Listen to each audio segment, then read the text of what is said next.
परम सन्मान योग गुरु रूप गुरु खालसा जी वाहिगुरु जी का खालसा वाहिगुरु जी की फतेह। अज आपां श्रोमणी अकाली दल दिल्ली स्टेट इस महान जथेबंदी का जो चोण निशान है या इस जथेबंदी का सिंबल कह लो उस नूं जारी करन वक्त और इस महान जथेबंदी के कारज पंथ के खेतर विच करन लई जो प्रोग्राम उलीके जा रहे हैं उन्हां बाबत इकत्तर होए बैठे हाँ। श्रोमणी अकाली दल की स्थापना 1920 विच होई और उस समय दे साडे बजुर्गां ने नौजवानों ने मातावां ने बच्चियां ने धन श्री गुरु रामदास साहिब सच्चे पातशाह जी की वसाई हुई महान नगरी श्री अमृतसर साहिब जी की पावन धरती ते मीरी पीरी दे मालिक धन श्री गुरु हरगोबिंद साहिब जी के साजे हुए तख्त श्री अकाल तख्त साहिब जी की छत्र छाया हेठ बैठ के एक निर्णय लिया सी कि श्रोमणी अकाली दल की जथेबंदी की स्थापना असी करन जा रहे हाँ।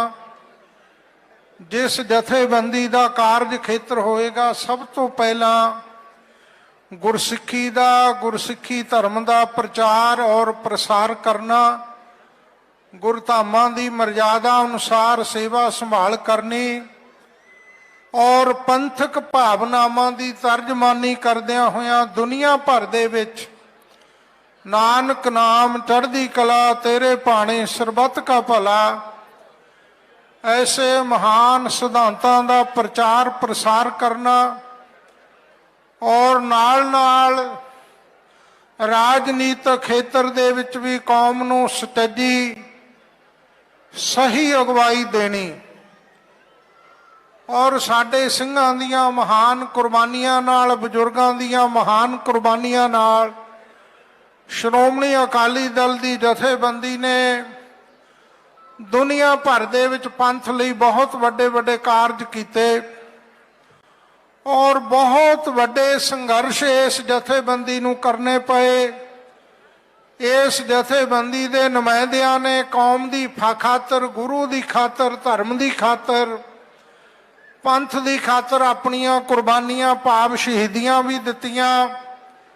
जेलां दे विच सालों साल रह के लम्मा समा मौके दियां हुकूमतां दा जबर अपने तन उत्ते हंडाया और जिस दे फलस्वरूप ये जथेबंदी इतना विशाल इस जथेबंदी का दायरा बनिया और इस जथेबंदी ने इतनियां वड्डियां मल्लां मारियां कि श्रोमणी अकाली दल एक दिन पंजाब के तख्त ते भी राज करता रहा और दिल्ली के तख्त ते भी इन्हां दे नुमाइंदे राज करते रहे।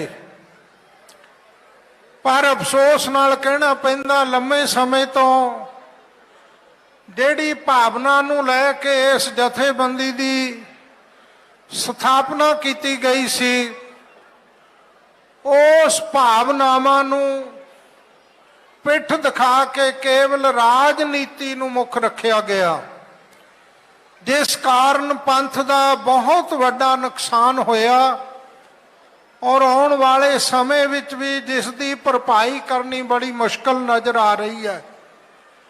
पर मैं ये बेनती करनी चाहुंदा कि श्रोमणी अकाली दल नां दी जथेबंदी केवल राज भाग वास्ते नहीं बनी।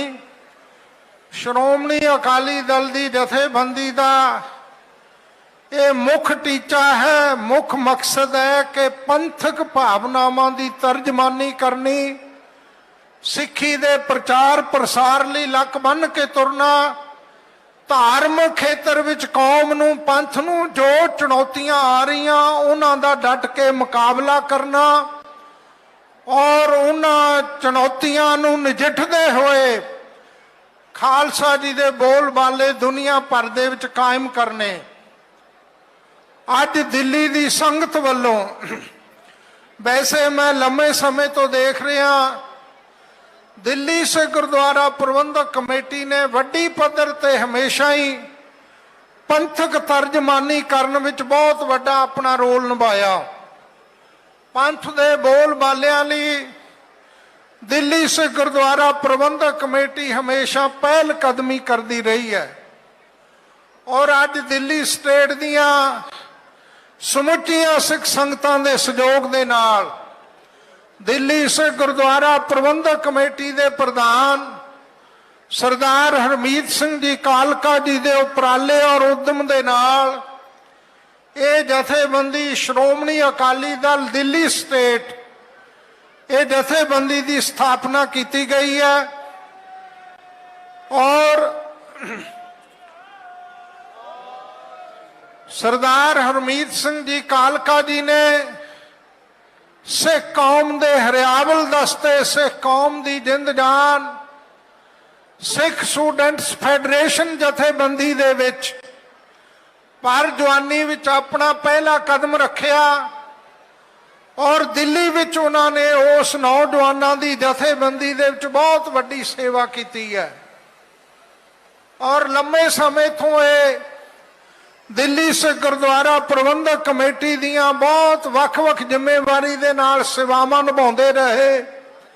ਔਰ ਅੱਜ ਧੰਨ ਗੁਰੂ ਹਰਕ੍ਰਿਸ਼ਨ ਸਾਹਿਬ ਮਹਾਰਾਜ, ਧੰਨ ਗੁਰੂ ਤੇਗ ਬਹਾਦਰ ਸਾਹਿਬ ਜੀ ਦੀ ਬਖਸ਼ਿਸ਼ ਨਾਲ ਖਾਲਸਾ ਪੰਥ ਨੇ ਇਹਨਾਂ ਨੂੰ ਇਹ ਸਨਮਾਨ ਦਿੱਤਾ ਕਿ ਆਪ ਨੂੰ ਦਿੱਲੀ ਸਿੱਖ ਗੁਰਦੁਆਰਾ ਪ੍ਰਬੰਧਕ ਕਮੇਟੀ ਦਾ ਮੁੱਖ ਸੇਵਾਦਾਰ ਪ੍ਰਧਾਨ ਹੋਣ ਦਾ ਮਾਣ ਬਖਸ਼ਿਸ਼ ਕੀਤਾ। ਔਰ ਨਾਲ ਨਾਲ ਪੰਥ ਦੀਆਂ ਸੇਵਾਵਾਂ ਦੇ ਵਿੱਚ ਵੀ ਇਹਨਾਂ ਦਾ ਬਹੁਤ ਵੱਡਾ ਅਸੀਂ ਯੋਗਦਾਨ ਵੇਖ ਰਹੇ ਹਾਂ। ਔਰ ਮੈਂ ਆਸ ਕਰਦਾ ਹਾਂ ਕਿ ਜਿਨ੍ਹਾਂ ਕਾਰਜਾਂ ਨੂੰ ਲੈ ਕੇ ਸਾਡਾ ਅਕਾਲੀ ਦਲ ਸਥਾਪਿਤ ਹੋਇਆ ਸੀ, ਉਹਨਾਂ ਕੌਮੀ ਕਾਰਜਾਂ ਲਈ ਸਾਡੀਆਂ ਇਹ ਜਥੇਬੰਦੀਆਂ ਪੰਜਾਬ ਤੋਂ ਬਾਹਰਲੇ ਸਿੱਖ ਬਹੁਤ ਵੱਡਾ ਯੋਗਦਾਨ ਪਾ ਸਕਦੇ ਆ। ਮੈਂ ਇਹ ਬੇਨਤੀ ਜ਼ਰੂਰੀ ਕਰਨੀ ਹੈ ਇਸ ਮੰਚ ਤੋਂ ਕਿ ਅੱਜ ਸਾਨੂੰ ਪੰਥਕ ਤਰਜਮਾਨੀ ਕਰਨ ਦੀ ਬਹੁਤ ਵੱਡੀ ਲੋੜ ਹੈ। ਪੰਥਕ ਭਾਵਨਾਵਾਂ ਉੱਤੇ ਡਟ ਕੇ ਪਹਿਰਾ ਦੇਣ ਦੀ ਲੋੜ ਹੈ। ਸਿੱਖੀ ਤੇ ਜੋ ਮਾਰੂ ਹਮਲੇ ਹੋ ਰਹੇ ਹੈ, ਸਿੱਖਾਂ ਨੂੰ ਪਤਨ ਕਰਨ ਦੇ ਵਿੱਚ, ਸਿੱਖੀ ਸਰੂਪ ਦੇ ਵਿੱਚ ਜੋ ਸਾਡੇ ਨੌਜਵਾਨ ਹੈ, ਉਹਨਾਂ ਨੂੰ ਸਿੱਖੀ ਤੋਂ ਦੂਰ ਲਿਜਾਣ ਵਾਸਤੇ ਬਹੁਤ ਵੱਡੇ ਕੋਝੇ ਯਤਨ ਮੌਕੇ ਦੀਆਂ ਹਕੂਮਤਾਂ ਵੱਲੋਂ, ਸਰਕਾਰਾਂ ਦੀਆਂ ਏਜੰਸੀਆਂ ਵੱਲੋਂ ਕੀਤੇ ਜਾ ਰਹੇ ਹੈ, ਜਿਸ ਕਾਰਨ ਸਾਡੀ ਨੌਜਵਾਨ ਪੀੜ੍ਹੀ ਅੱਜ ਸਿੱਖੀ ਤੋਂ ਬੜੀ ਪਿੱਛੇ ਹਟਦੀ ਜਾ ਰਹੀ ਹੈ। ਇਸ ਤੋਂ ਇਲਾਵਾ ਨਸ਼ਿਆਂ ਦਾ ਸ਼ਿਕਾਰ ਸਾਡੀ ਜਵਾਨੀ ਹੋ ਰਹੀ ਹੈ। ਦੇਹਧਾਰੀ ਗੁਰੂ ਡੰਮ ਦਾ ਜਿੱਥੇ ਅਕਾਲੀ ਦਲ ਨੇ ਡਟ ਕੇ ਮੁਕਾਬਲਾ ਕਰਨਾ ਸੀ, ਜੇਕਰ ਅਸੀਂ ਉਸ ਦੇਹਧਾਰੀ ਗੁਰੂ ਡੰਮ ਦਾ ਮੁਕਾਬਲਾ ਨਹੀਂ ਕੀਤਾ ਤਾਂ ਅੱਜ ਨਮੋਸ਼ੀ ਦੇ ਦਿਨ ਸਾਨੂੰ ਦੇਖਣੇ ਪੈ ਰਹੇ ਹੈ। ਸੋ ਮੈਂ ਇਹ ਬੇਨਤੀ ਕਰਾਂਗਾ ਦਿੱਲੀ ਸ਼੍ਰੋਮਣੀ ਅਕਾਲੀ ਦਲ ਦਿੱਲੀ ਸਟੇਟ ਦੇ ਸਮੁੱਚੇ ਵਰਕਰਾਂ ਨੂੰ, ਨੁਮਾਇੰਦਿਆਂ ਨੂੰ, ਆਗੂ ਸਾਹਿਬਾਨਾਂ ਨੂੰ ਕਿ ਪੰਥ ਦੇ ਉੱਤੇ ਬੜੇ ਵੱਡੇ ਮਾਰੂ ਹਮਲੇ ਹੋ ਰਹੇ ਆ। ਸਿੱਖਾਂ ਨੂੰ ਲਾਲਚ ਦੇ ਕੇ, ਅਸਾਈ ਕਰਨ ਕਰਕੇ ਸਿੱਖਾਂ ਨੂੰ ਸਿੱਖੀ ਤੋਂ ਦੂਰ ਕੀਤਾ ਜਾ ਰਿਹਾ। ਅੱਜ ਇੱਥੇ ਨੌਜਵਾਨਾਂ ਨੇ ਸਾਨੂੰ ਸ਼ਸਤਰ ਵਿਦਿਆ ਦੇ ਜੌਹਰ ਦਿਖਾ ਕੇ ਇੱਕ ਸੰਦੇਸ਼ ਦਿੱਤਾ ਹੈ। ਸਾਡੇ ਮਹਾਨ ਸ਼ਹੀਦ ਭਾਈ ਤਾਰੂ ਸਿੰਘ ਜੀ ਨੇ ਆਪਣੇ ਸੀਸ ਦਾ ਖੋਪਰਾ ਲੁਹਾ ਕੇ ਸਾਡੇ ਲਈ ਇਤਿਹਾਸ ਸਿਰਜਿਆ ਕਿ ਦੁਨੀਆ ਦੇ ਵੱਡੇ ਵੱਡੇ ਜ਼ੁਲਮ ਵੀ ਸਿੱਖ ਨੂੰ ਸਿੱਖੀ ਤੋਂ ਦੂਰ ਨਹੀਂ ਕਰ ਸਕਦੇ। ਪਰ ਅੱਜ ਥੋੜੇ ਥੋੜੇ ਲਾਲਚਾਂ ਪਿੱਛੇ ਸਾਡੀ ਕੌਮ ਵਿਕਦੀ ਜਾ ਰਹੀ ਹੈ। ਗੁਰਸਿੱਖੀ ਧਰਮ ਤੋਂ ਅਸੀਂ ਪਿੱਛੇ ਹਟਦੇ ਜਾ ਰਹੇ ਹਾਂ। ਔਰ ਨਾਲ ਨਾਲ ਦੇਹਧਾਰੀ ਗੁਰੂ ਡੰਮ ਵੀ ਆਪਣੀਆਂ ਜੜ੍ਹਾਂ ਫੈਲਾਉਣ ਦੇ ਵਿੱਚ ਰਾਤ ਦਿਨ ਲੱਗਾ ਹੋਇਆ ਹੈ। ਮੈਂ ਬੇਨਤੀ ਕਰਨਾ ਕਿ ਦਿੱਲੀ ਤੋਂ ਦੁਨੀਆ ਭਰ ਵਿੱਚ ਇਹ ਸੰਦੇਸ਼ ਜਾਏ ਕਿ ਦਿੱਲੀ ਦੇ ਸਿੱਖਾਂ ਨੇ ਜਥੇਬੰਦੀ ਜੇ ਸਥਾਪਿਤ ਕੀਤੀ ਹੈ ਤਾਂ ਉਹਨਾਂ ਨੇ ਕੌਮ ਲਈ ਵੱਡੇ ਕਾਰਜ ਕੀਤੇ ਹੈ। ਤੁਸੀਂ ਦਿੱਲੀ ਵਿੱਚ ਬੈਠੇ ਹੋ, 27 ਸਾਲ ਤੋਂ 30 ਸਾਲ ਤੋਂ ਸਿੰਘ ਨੌਜਵਾਨ ਜੇਲ੍ਹਾਂ ਵਿੱਚ ਨਜ਼ਰਬੰਦ ਬੈਠੇ ਹੈ। ਇੱਕ ਦਿਨ ਕੋਈ ਥਾਣੇ ਵਿੱਚ ਕੱਟਿਆ ਆਵੇ, ਸਾਰੀ ਜ਼ਿੰਦਗੀ ਨਹੀਂ ਉਹ ਬੰਦਾ ਭੁੱਲਦਾ ਕਿ ਮੇਰੇ ਉੱਤੇ ਅਤਿਆਚਾਰ ਹੋਏ ਸਨ, ਮੈਨੂੰ ਫਲਾਣੇ ਪੁਲਿਸ ਅਧਿਕਾਰੀਆਂ ਨੇ ਅਰੈਸਟ ਕਰਕੇ ਮੇਰੇ ਤੇ ਜ਼ੁਲਮ ਢਾਇਆ ਸੀ, ਔਰ ਮੇਰੀ ਜ਼ਿੰਦਗੀ ਵਿੱਚ ਉਹ ਰਾਤ ਉਹ ਦਿਨ ਮੈਂ ਕਦੇ ਭੁਲਾ ਨਹੀਂ ਸਕਦਾ।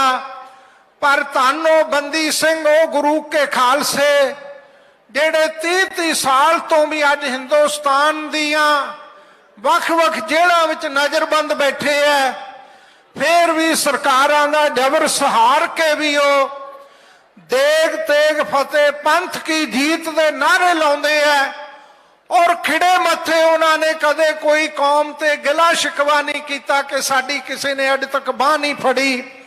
ਫਿਰ ਵੀ ਉਹ ਗੱਲ ਕਹਿੰਦੇ ਆ ਕਿ ਪੰਥ ਦੀ ਖਾਤਰ ਜੇ ਤੁਰਨਾ ਤਾਂ ਇਹਨਾਂ ਦੁਸ਼ਵਾਰੀਆਂ ਦਾ ਸਾਹਮਣਾ ਕਰਨਾ ਹੀ ਪੈਣਾ। ਇਹ ਉਹਨਾਂ ਦਾ ਦ੍ਰਿੜ ਸੰਕਲਪ ਹੈ ਸਾਡੇ ਬੰਦੀ ਸਿੰਘਾਂ ਦਾ। ਪਰ ਕੌਮ ਵਿੱਚ ਲੰਮੇ ਸਮੇਂ ਤੋਂ ਬੜਾ ਅਵੇਸਲਾਪਣ ਆਇਆ, ਅਸੀਂ ਆਪਣੇ ਥੋੜੇ ਜਿਹੇ ਬੰਦੀ ਸਿੰਘ ਨਾ ਰਿਹਾ ਕਰਾ ਸਕੇ, ਔਰ ਦੁਨੀਆ ਦੇ ਲੋਕ ਸਾਨੂੰ ਸਵਾਲ ਕਰਦੇ ਹੈ।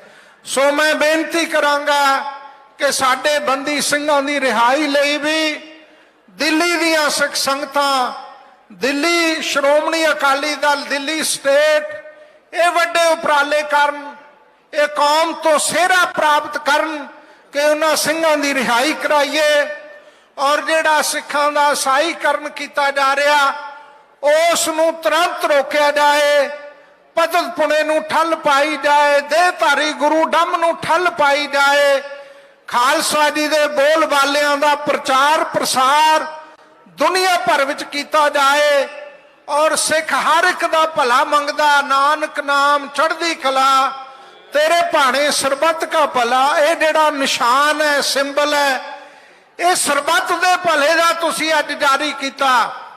ਇਹ ਟੋਕਰੀ ਧੰਨ ਗੁਰੂ ਰਾਮਦਾਸ ਸੱਚੇ ਪਾਤਸ਼ਾਹ ਜੀ ਨੇ ਬੌਲੀ ਸਾਹਿਬ ਜਦੋਂ ਗੋਂਦਵਾਲ ਸਾਹਿਬ ਸੇਵਾ ਹੋਈ, ਆਪਣੇ ਸੀਸ ਉੱਤੇ ਟੋਕਰੀ ਸੇਵਾ ਦੀ ਢੋਈ, ਤਾਂ ਧੰਨ ਗੁਰੂ ਅਮਰਦਾਸ ਜੀ ਨੇ ਵਰਦਾਨ ਦਿੱਤੇ ਸਨ ਕਿ ਪੁਰਖਾ ਇਹ ਟੋਕਰੀ ਮਿੱਟੀ ਦੀ ਨਹੀਂ, ਇਹ ਤੇਰੇ ਸੀਸ ਉੱਤੇ ਛਤਰ ਝੂਲਦਾ ਪਿਆ। ਸੋ ਐਸੇ ਗੁਰੂ ਰਾਮਦਾਸ ਸਾਹਿਬ ਜੀ ਨੇ ਇਹ ਸੇਵਾਵਾਂ ਕੀਤੀਆਂ, ਸਾਨੂੰ ਸੇਵਾ ਕਰਨ ਦੀ ਜਾਚ ਸਿਖਾਈ। ਇਹ ਸਿੰਬਲ ਜਿਹੜਾ ਸਾਨੂੰ ਅੱਜ ਮਿਲਿਆ, ਇਸ ਦੇ ਬੜੇ ਅਰਥ ਭਾਵਪੂਰਤ, ਔਰ ਇਸ ਦਾ ਬੜਾ ਵੱਡਾ ਸਿਧਾਂਤ ਹੈ ਕੌਮ ਦੇ ਵਿੱਚ। ਕੌਮ ਨੇ ਟੋਕਰੀ ਚੁੱਕ ਕੇ ਗੁਰਦੁਆਰੇ ਬਣਾਏ, ਕੌਮ ਨੇ ਟੋਕਰੀ ਚੁੱਕ ਕੇ ਗਰੀਬਾਂ ਦੇ ਪੇਟ ਭਰੇ, ਲੰਗਰ ਚਲਾਏ, ਕੌਮ ਨੇ ਟੋਕਰੀ ਚੁੱਕ ਕੇ ਨੰਗਿਆਂ ਨੂੰ ਬਸਤਰ ਔਰ ਲੋੜਵੰਦਾਂ ਦੀਆਂ ਲੋੜਾਂ ਹਰ ਪੱਖ ਤੋਂ ਪੂਰੀਆਂ ਕੀਤੀਆਂ। ਇਸ ਕਰਕੇ ਮੈਂ ਬੇਨਤੀ ਕਰਾਂਗਾ ਕਿ ਆਪਾਂ ਇਸ ਜਥੇਬੰਦੀ ਦਾ ਤਨ ਮਨ ਧਨ ਦੇ ਨਾਲ ਪੂਰਾ ਡਟ ਕੇ ਸਹਿਯੋਗ ਕਰਨਾ, ਔਰ ਸੰਤ ਸਮਾਜ ਅਤੇ ਦਮਦਮੀ ਟਕਸਾਲ ਇਹਨਾਂ ਦੇ ਨਾਲ ਡਟ ਕੇ ਹਰ ਤਰ੍ਹਾਂ ਪੂਰਾ ਸਹਿਯੋਗ ਦੇਵੇਗੀ। ਔਰ ਮੈਂ ਸੰਤ ਸਮਾਜ ਵੱਲੋਂ, ਦਮਦਮੀ ਟਕਸਾਲ ਵੱਲੋਂ, ਸ਼੍ਰੋਮਣੀ ਅਕਾਲੀ ਦਲ ਦਿੱਲੀ ਸਟੇਟ ਦੀ ਸਾਰੀ ਜਥੇਬੰਦੀ ਨੂੰ, ਪ੍ਰਧਾਨ ਸਾਹਿਬ ਨੂੰ ਲੱਖ ਲੱਖ ਵਧਾਈ ਦਿੰਦਾ।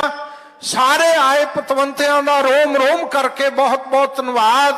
ਭੁੱਲਾਂ ਚੁੱਕਾਂ ਖਿਮਾ ਕਰਨੀਆਂ। ਵਾਹਿਗੁਰੂ ਜੀ ਕਾ ਖਾਲਸਾ, ਵਾਹਿਗੁਰੂ ਜੀ ਕੀ ਫਤਿਹ।